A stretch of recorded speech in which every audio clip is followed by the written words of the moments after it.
Raquel, para o governo Lula é uma boa notícia, né? Porque o Lula já havia declarado apoio ao Biden. Provavelmente, quando ele der alguma entrevista e for indagado, deverá manifestar uma preferência pela Kamala Harris. E tem que lembrar que o Biden contribuiu, né, para evitar um golpe de Estado aqui, durante o governo Bolsonaro. O governo Biden foi muito firme na defesa da democracia aqui no Brasil. Teve enviado americano aqui dizendo para o governo Bolsonaro que não apoiaria um golpe e uma aventura.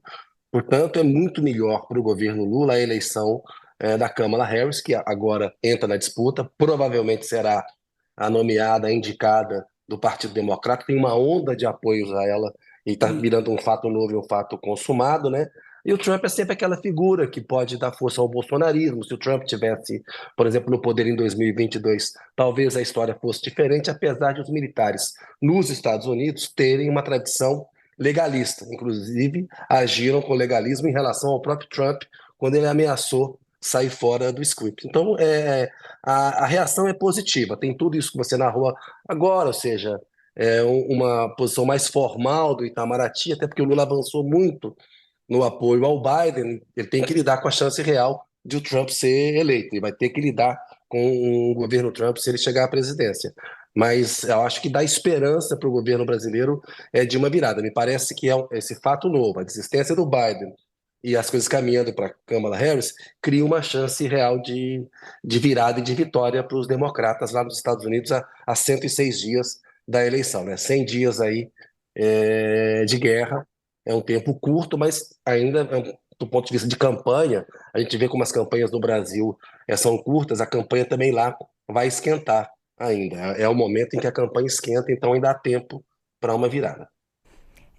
Thales, o Kennedy lembra um ponto importantíssimo, tem até uma matéria do Jamil no site do UOL, o quanto o governo Biden foi fundamental ali pós-eleição do Lula, ali no momento do 8 de janeiro, foi fundamental para reconhecer a vitória de Lula, não deixar dúvida, teve ali um reconhecimento rápido. Depois foi fundamental para dar todos os recados a Jair Bolsonaro de que não sustentaria qualquer tipo de aventura antidemocrática no Brasil. Você teve uma série de reuniões, o Jamil destaca ali na matéria, e a gente acompanhou isso em tempo real, né, Kennedy, a gente que estava, Josias, Thales, a gente que estava cobrindo isso no dia a dia, uma série de mensagens, aí ó, tá a matéria do Jamil, como o Isso. Biden ajudou a evitar um golpe de Estado no Brasil, uma série de recados que a diplomacia americana enviava ao governo de Jair Bolsonaro de que eles não teriam qualquer respaldo dos Estados Unidos para alguma aventura antidemocrática, uma tentativa de golpe de Estado. Então, a possibilidade de Kamala Harris fazer frente aí à ameaça de Donald Trump é bem vista, imagino, no Palácio do Planalto, Thales. Muito bem vista. É praticamente unânime nos comentários dentro do Palácio a opinião de que a escolha da Câmara foi ótima para o governo e bom que o Biden tenha desistido para não haver, para diminuir os riscos de que o Trump se eleja.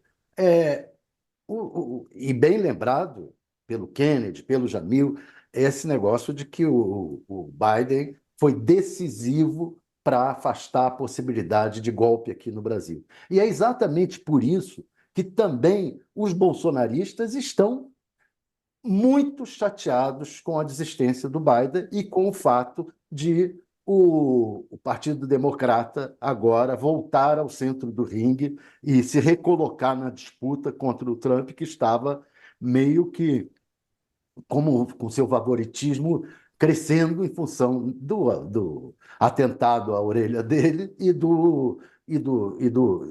da situação do Biden de discussão sobre se ele estava ou não senil.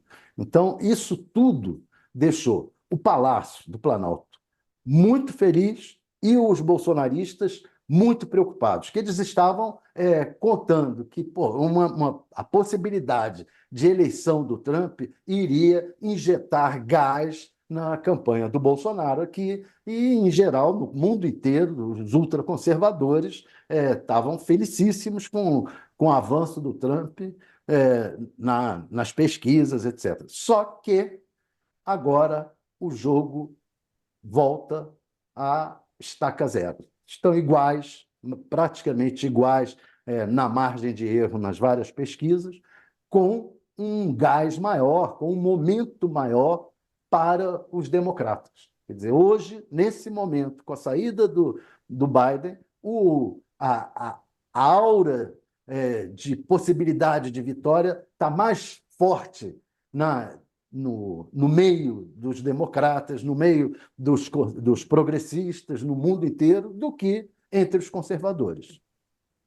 Josias, também queria te ouvir sobre isso, acrescentando um outro ponto. Se essa retirada de Biden da campanha por conta da idade coloca alguma pressão sobre Lula quando ele for tentar a reeleição. O Lula está muito bem de saúde, né? Está lépido, raciocínio rápido, e afora os deslizes tradicionais, a que estão sujeitos qualquer político, né? Ele está bem, mas evidentemente isso vai ser explorado, né? E a reação do bolsonarismo é um prenúncio do que está por vir. Agora, a volta do Donald Trump à Casa Branca seria um problema não para o Brasil, mas para o mundo, né? Afora o fator democrático, o Trump representa a antítese de tudo o que interessa a uma sociedade mundial contemporânea, a começar dos desafios complexos da agenda climática, né?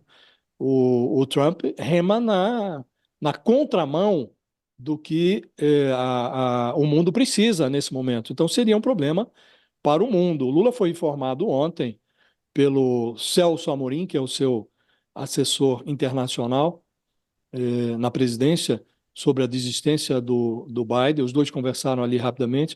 O Amorim falou ao jornal Valor Econômico, foi muito cuidadoso nas palavras, mas sinalizou o que o Itamaraty não pôde colocar numa nota formal, numa nota oficial, que não seria o caso mesmo.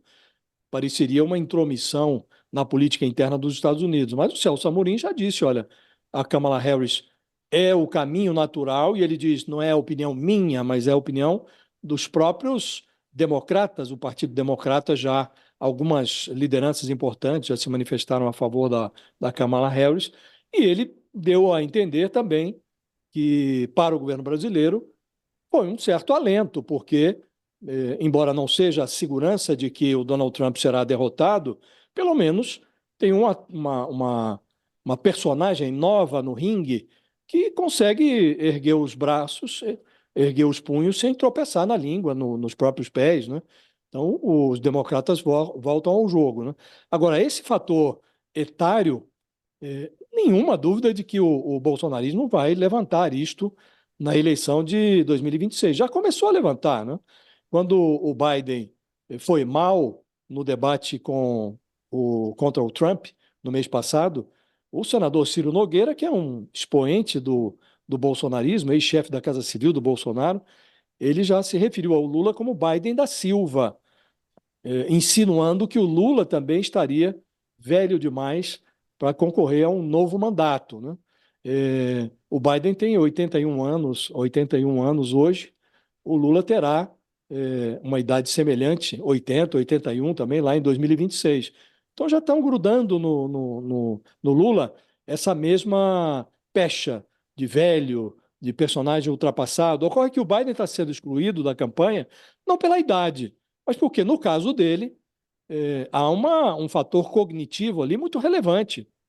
Se ele tivesse 81 anos e demonstrasse uma capacidade de brigar, uma cognição ainda em dia, se mostrasse uma disposição para enfrentar o Donald Trump, que é um adversário traiçoeiro, com o vigor que o enfrentamento exige, ninguém estaria questionando.